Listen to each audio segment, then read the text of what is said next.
Better police. My gosh. What blue? What I a police.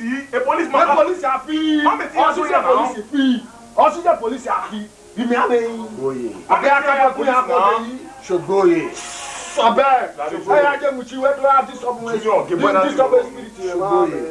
When last time, yes. One-on-one, I hold the police. From the police. You don't understand.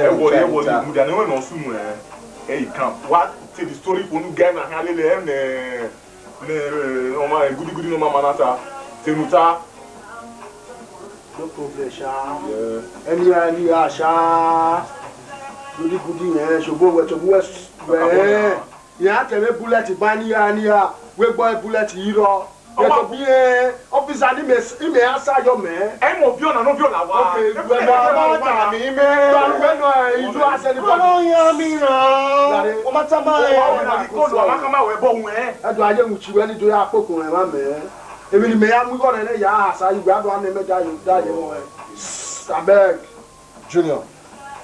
You don't understand now. Why they work me mo yo ba be yo pa ni oni ku wa He call me Talman way.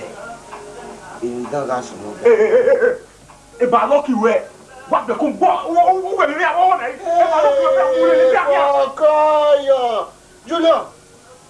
Don't you so boy, where we may bad law.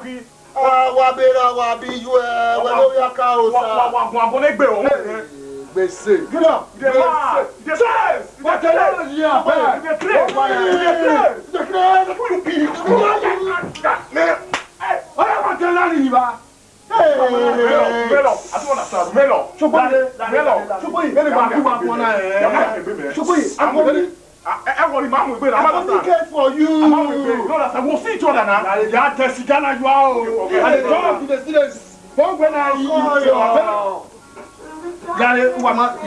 Ya lo akele na lo pa wa o. Won ni wa ko wa se. O chamu wa na no problem. But I say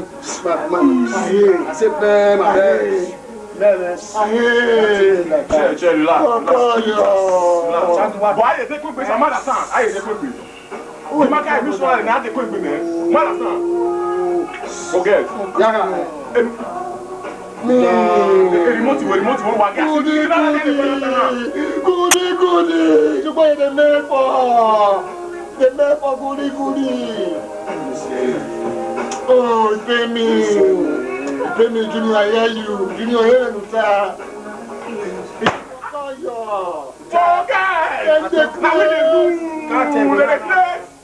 You were man, I have women now.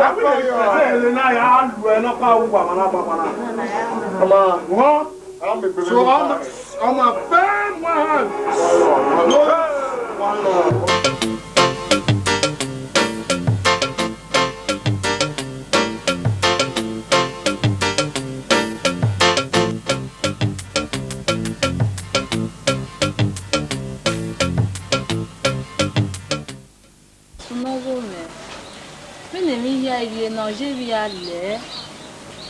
Hein? Sandra, et dans moi, et qui va en ça va oui, on ira voir moi.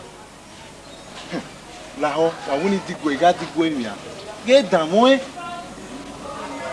il m'a coupé.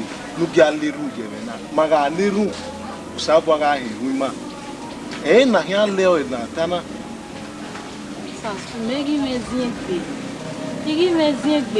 E pastor kama me no de we ya mira me de me bu me na ira me ma ze me nwanyo o ma be te mo pa pataki je me na wa we ni ele wo se ni kian na le Sandra we ja get matter time e mata no na Jesus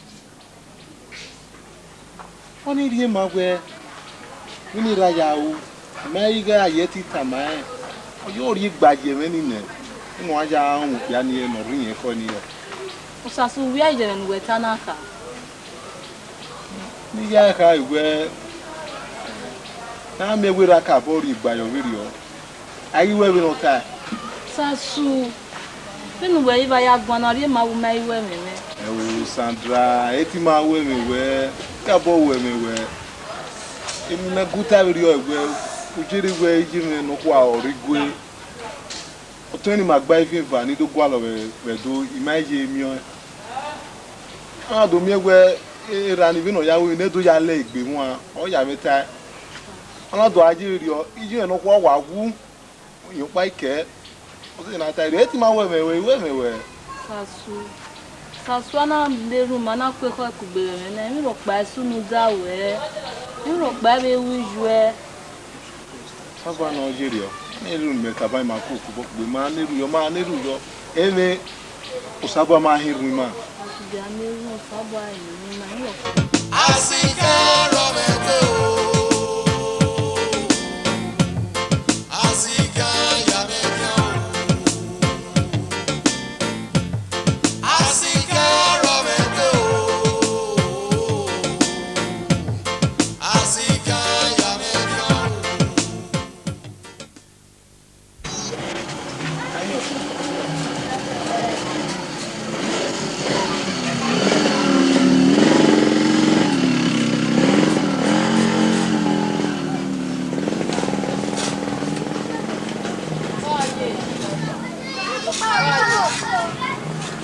Come. what are you Yaunu. ko ye iyo sasu te gwa lo Mo ejo sasu no emebu. ije gberan e osio ekin owe ni do gwa do kekere ni we gbo e be awari ni gege Emi lo pa ma tunu dare. e oje ko osio ekin je Osio. Daga na gbin jáde. owo yan re je Ogun yen ga le dede. No sasu ri ja pa. Ki gwe pa gari edo. Wi yen ya gwa lo bi je ni awo egba ifefa. O ki pa mudi. Sasu edo ki mu mi. E ga no fun o ki to ya mi eme. Oda me. No ga ya re ni a. Ona ki gwe bu mi ase. Bege. ije mi ro pa ma we o re je egbe wa na owe ni we do re Mi lo pa ma we. o je Egbe na. Ọmọ ilé mu ẹjẹnu ilé nù náà tó bá nìrè gbé náà nì náà tójú kú bà mí ilé nù ọmọ ìmẹ wọn pọnù kí àbúrò wà. kọ ẹjọ́ rẹ ṣe ẹ̀wùjọ́. Azigan ya me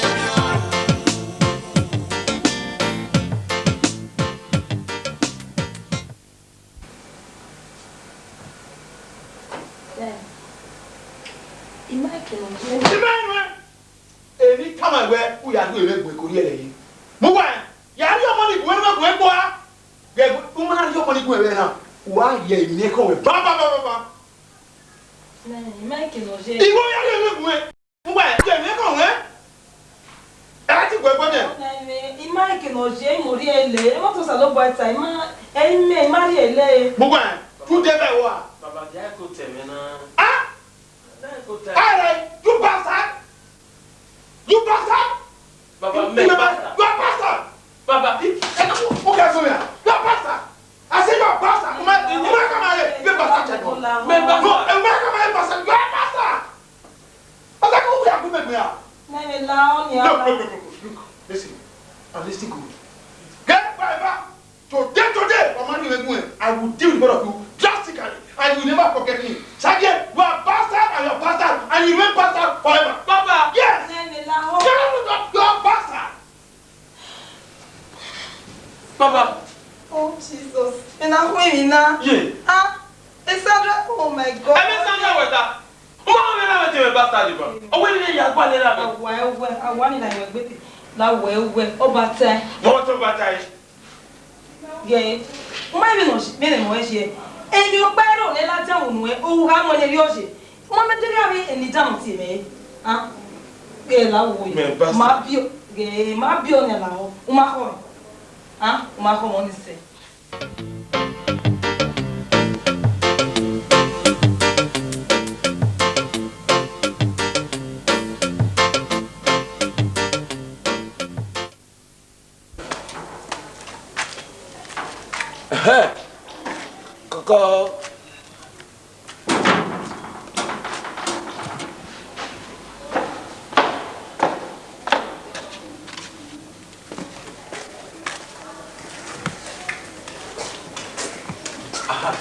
Koyo. Ko. Ojo wo mi ti wa de na. Koko. Na ga de do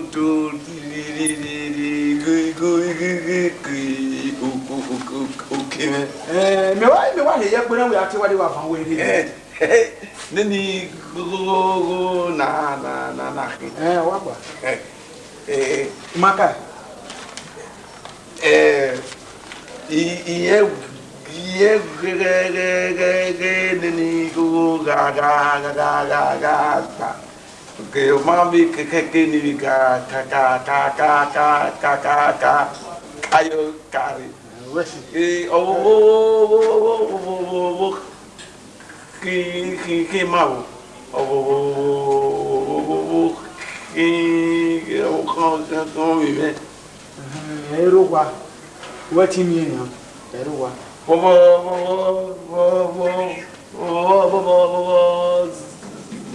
Ze. Wa le. Oh la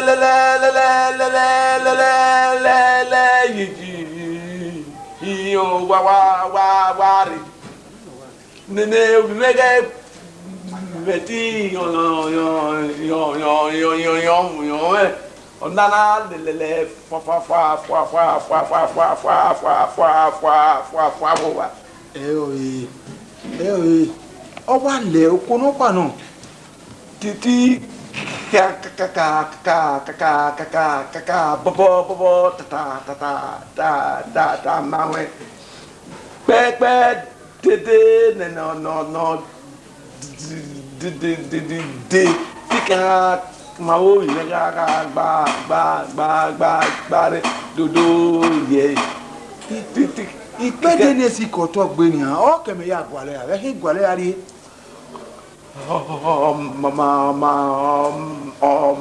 Ma de mana mi o tete si pe de no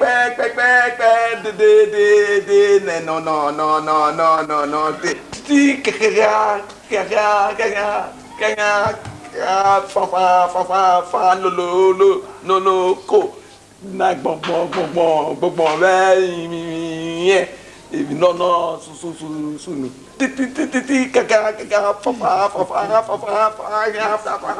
fa no ko mama na mi na ti O ma lare o si me. Why when you ni? Ni mama kaka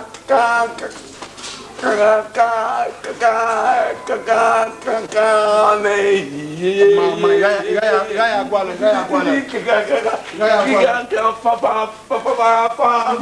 gwale. Mama,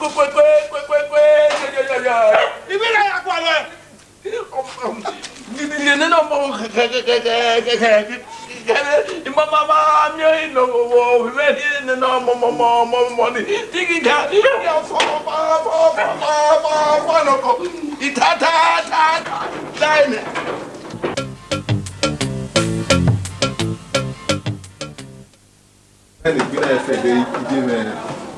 we may be Timothy Wemi Sandra. So, my really rawa, na do me we e do pa do ya le igbe won o se na we do come away. That why we na why we no mana iki are igbe na. O se na we do me we pastor. Sasu gbati we listen. You want no? Okay, well. I don't wear when look high. So you wear when I didn't. Why when I didn't know where we need to do it back by you. Although the man way of a tutor. They no to tell me now. A party when he met yes, everybody back by him and everything. So let us say, okay, we now get Omiyaji and Liru. They don't even know you came in now. And I'm a party back by all the we marry or Granary salad. No, the man walking in Aqua with Jesus Christi. Amen. Amen. Amen. Amen. Amen. Amen, pastor. Igogo nuwa. Nuwa ho ha. O ma dai. Wa ba suma guma. E bi me dey. You will yourself. No, you are not going to marry your mental benani. On a pastor, here, Basuma Buma. You will. Arrest your friend. Under arrest. Jesus Christ. You are under arrest. Who where? Who take Jesus? Who take Jesus? What about Moira? He went my way. Ah, you have come here. I came with Jesus. No, Jesus has come here.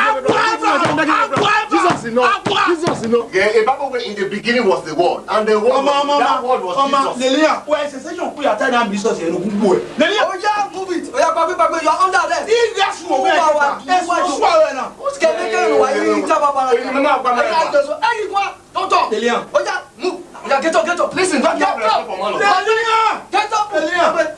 Me, I said, baby, oh yeah, move. Don't call this woman. Look at you. Oh, you are there. Oh yeah. I'm a gentleman. Don't listen to me.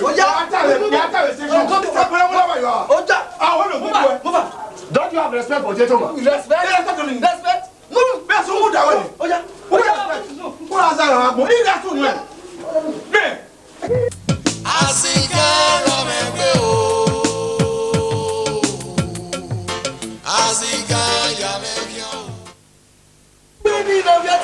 Let us take them up. I didn't do anything, my friend. Why we need Benin? When I went to Wamu, No, I need don't we? I have only I'm not with you. I didn't do anything. Wamu gave it.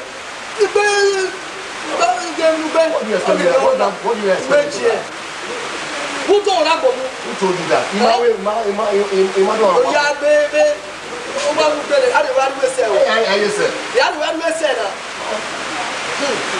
Why we need Benin? I didn't do anything. I didn't do anything. Go your talk. I didn't do anything. Go your talk. Èmi máa gba máa bá. Mo make ori. Pastor Beleku. I didn't do anything. Okay.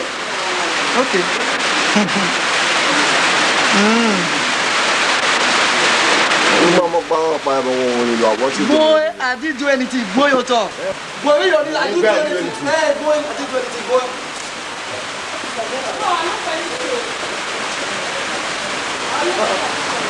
Yes, what can I do for you? What's for you? Rudy Yana. You want to go on?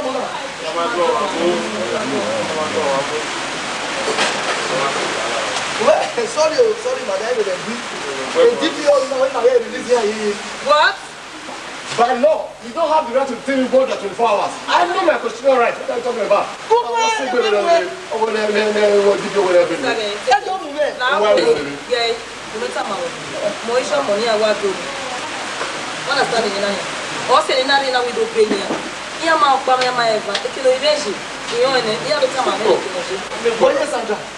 Are you sure? Of course I'm sure. Sandra. I'm saying you don't have my memory now. Well, in that case, I will release them. Sandra. A demo de Wadu is Sandra Liberi. Wadu interview my DPO. Una mare went to get the bed. There's on a move.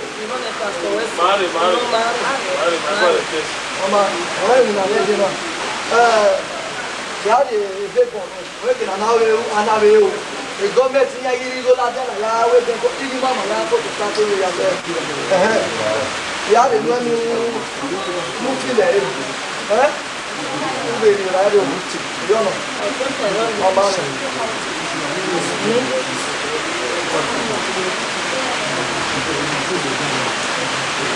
ya ti le no la wa ti le Azigan yamekiao. Eu também. La emotion. Awe odeno da famela nuwe jara. Bino ya owe. E kuma dere no la. Nudo no ya bo. Dono ya nere. La wo pastor la.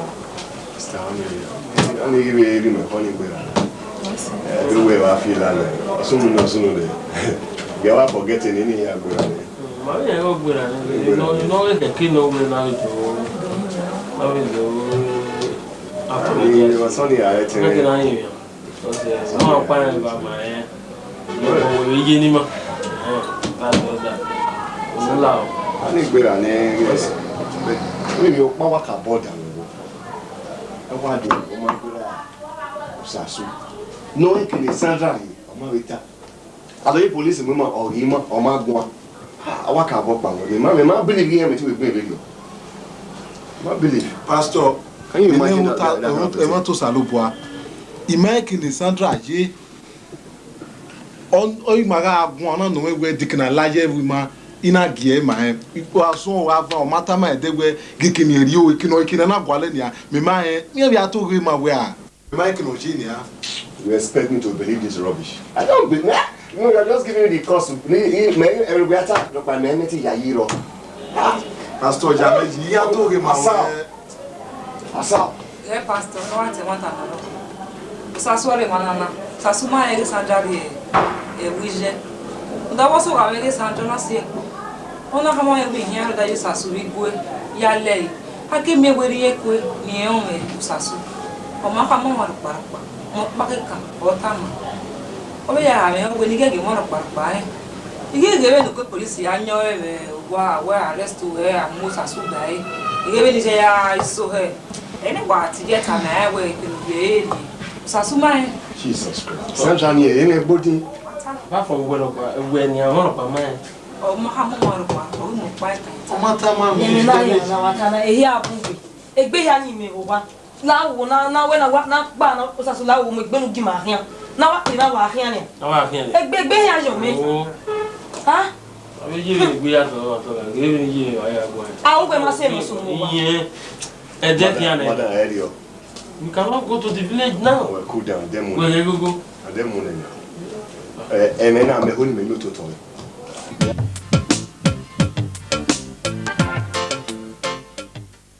Dada wo wari e wa e o. Uwa maya ni makame.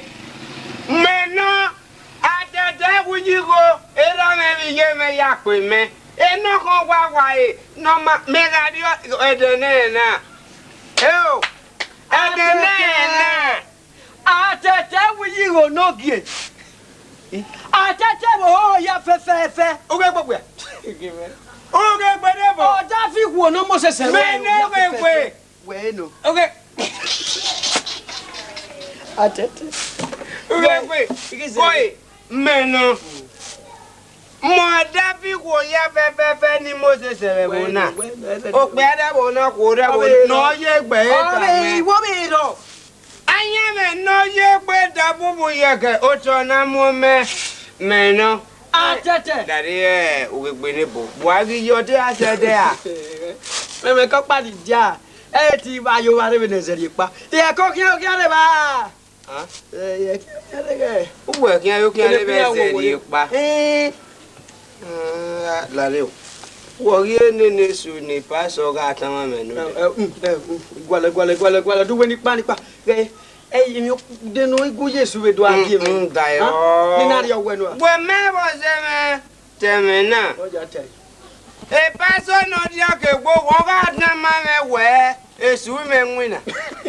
Ogwesu wa ikoto okpa ga di kun okun pa ga di oto. Ogwale ma no ga muria. No we na we pa ere we. Me wo wo ri. Ama biore paso ni.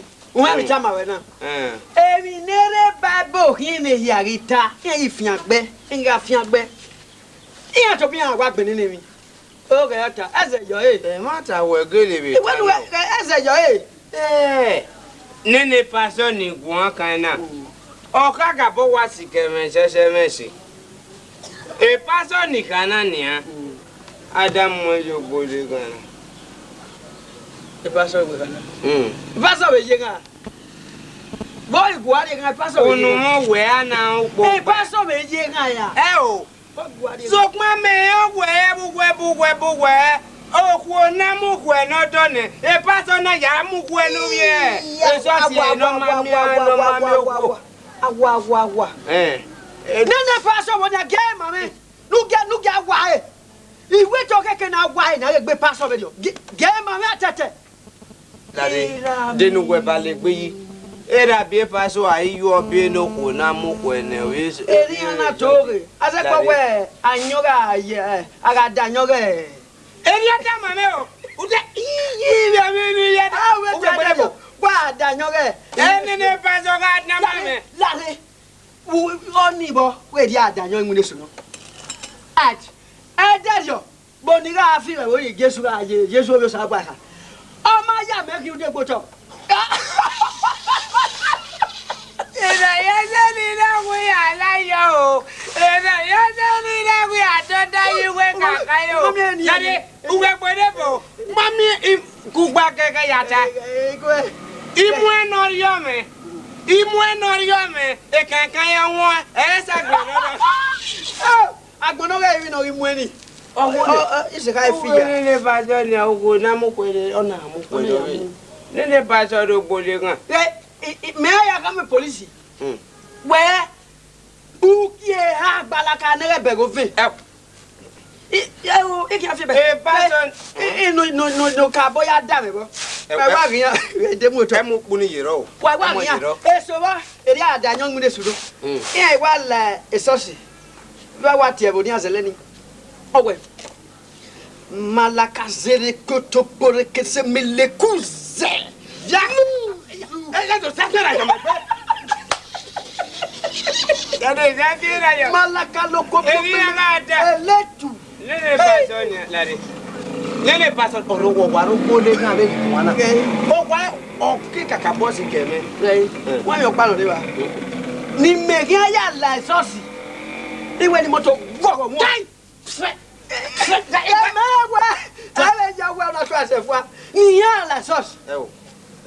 no na ye we na to se kwa. Ni to aseni gre. Why go to? O de ni to as de ne o. Me. Nyo we ge ni ma ni you no e kanta. O de ni to me ni gre. O e no we. O de ya yi ni. O ni la la yo. What say no de ga. La de ge Azigan o gegbede bo ha ge ogo wa. We jo ni a. Eri le we wa. We o de ya yi ni. E ba yo e ba. E ti ka e wa si bo. O di ya yi. Anyo e amu bo. O di ya yi. Iwo aga e amu bo. O di ya yi. No so egbe no na kin. We awa mi we. Nene paso ni gun aka no ehun ìdàn no de. Ori la da yi ode ya yi ne. Igo ni ya ri eyo pon ni. Eto ega. Eyan ya de o ya de awe ime owo bu we akin ade moto ne. Iyen ri o ri duadua. We wa mi we. Uga la de ya yi ni. Emi ya ifi wori e. Igo yan do ami e. Ibi ki ko ni Moses ebe church uga gwa lo ugu mu ya bi eso pon pa no we udege o Atata wi jigo bena la ije gbe ya de ba we ni me na ko de ko ara kena ma wa mo sa si gbo me ka bo ni we ka mi a o we wa sa we de na una yi nwa we de na wa ibe mi nwa we de udo ami a o mo pa ye ko ni wo ge ma mo so si gbo dale la ri o ara mi mo gbo we dori o fa megi ye la ri o we gbe nebo we me ka bo nu we me no atete wuyi o me no sunu wariana me no sunu wariana arianu si deno ria sunu me me ya udade wa adobo me we udage ire we ani okore mu ya pa o fa be le gbe ohun e wa ala ohun e ju we o idobo ohun e ya ni ya sunu na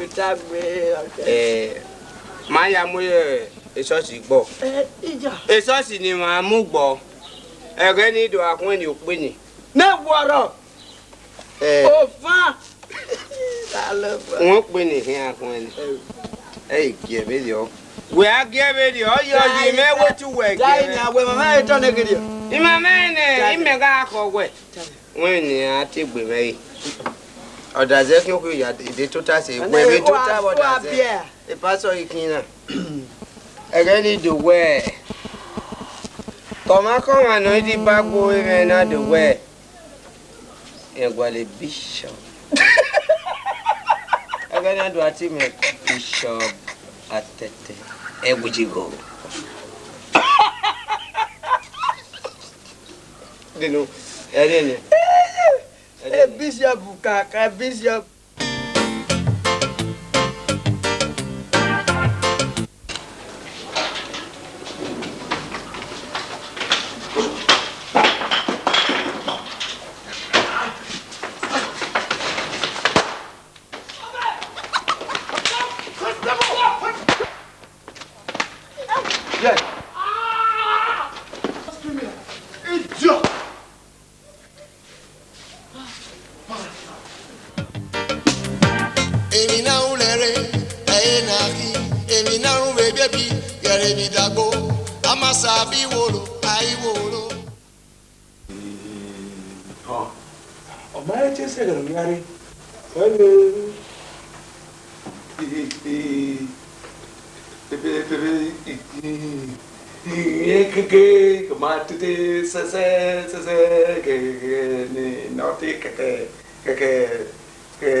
Without telling anybody.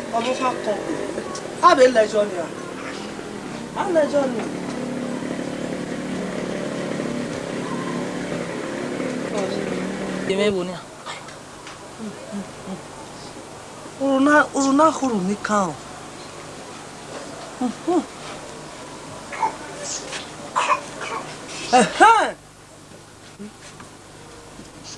Oh, no bio, ma no bio me begani.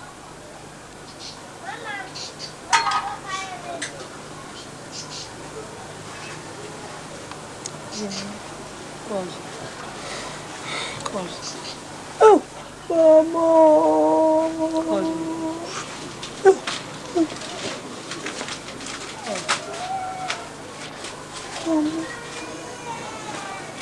What kind of beer? What kind of one can we be? Pastor. Yon. Okanokhwa. Wano. Aga wena le lutame nye pastor no go ta kokire sedo. Ukbi son waje ni omodo. O kwa na mu ni abie. Ona mu ajo hospital. Ke na awin na ke na awko no yo mo. Ona mu. Ogi mure na na mewe. Pastor waka bojiri. Oh, Jesus Christ.